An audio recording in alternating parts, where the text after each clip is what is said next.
આરોગ્ય વિભાગ દ્વારા હાથીખાનાની 2 દુકાનોમાં દરોડા પાડી અંદાજે 2 લાખનો મસાલાનો જથ્થો સીઝ કર્યો।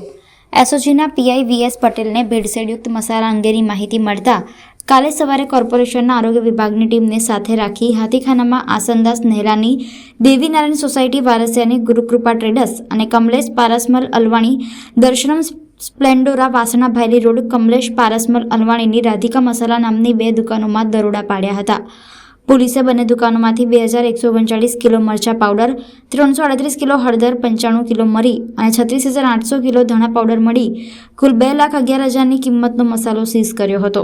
મસાલાના સેમ્પલોના ટેસ્ટિંગ રિપોર્ટ બાદ પોલીસ દ્વારા કાયદેસરની કાર્યવાહી કરવામાં આવનાર છે। પોલીસ કમિશનર શ્રી અનુપમસિંહ ગેહલોત સાહેબની સૂચનાથી આજથી આશરે 15 દિવસ પહેલાં વડોદરા શહેર વિસ્તારના કોલેજ અને સ્કૂલની આસપાસથી અલગ અલગ ફૂડ સેમ્પલ્સ આપણે કલેક્ટ કર્યા હતા, જેથી એ જ કામગીરીને વધુ આગળ ધપાવવા માટે આજરોજ વડોદરા શહેર એસઓજી પોલીસ અને વડોદરા મહાનગરપાલિકાના ફૂડ સેફ્ટી વિભાગના ઓફિસર્સને સાથે રાખીને હાથીખાના વિસ્તારમાં આવેલ કેટલીક ચોક્કસ જગ્યાએ બોગસ, જેમાં ભેળસેળ કરેલા મરચા પાવડર છે, હળદર પાવડર છે, ગરમ મસાલા છે, આ પ્રમાણેના વસ્તુઓનું વેચાણ થવાનું જાગૃત નાગરિક તરફથી અમને જાણ કરવામાં આવેલ, જેથી આજ રોજ હાથીખાના વિસ્તારમાં એસઓજી તરફથી રેડ કરવામાં આવેલ છે। ફૂડ એન્ડ ડ્રગ વિભાગને સાથે રાખીને ખાદ્ય પદાર્થોના સેમ્પલ લેવામાં આવ્યા છે।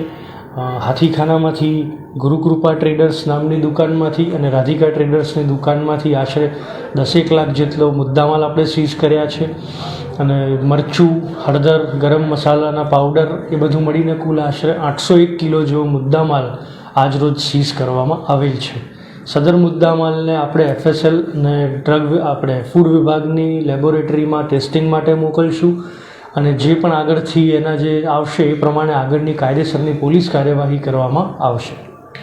જો સપોઝ ક્યાં સુધીમાં આ રિપોર્ટ આવશે અને જો આમાં કંઈ ભેળસેળ દેખાયું તો કયા પ્રકારની કાર્યવાહી કરવામાં? હા, ચોક્કસથી જો આમાં રિપોર્ટ જે છે એ 5 દિવસમાં આરોગ્ય વિભાગ તરફથી અમને સોંપવામાં આવશે અને આમાં આઈપીસીની અલગ અલગ અને ફૂડ સ્ટાન્ડર્ડ્સ એક્ટ જે છે, ફૂડ સેફ્ટી એક્ટ, એના અંતર્ગત જે પણ કાયદેસરની કાર્યવાહી કરવાની છે એ ચોક્કસથી કરવામાં આવશે। હા, સામાન્ય રીતે આ પ્રકારના કિસ્સામાં આઈપીસી 272, 273, 120B, 420, 406, 409 આવી રીતે અલગ અલગ ઘણા પ્રકારની સેક્શન્સ જે પ્રમાણે ડ્રગ વિભાગના, આરોગ્ય વિભાગના જે ટેસ્ટિંગ સામે આવશે એના ઉપરથી આપણે આગળની કાર્યવાહી કરશું।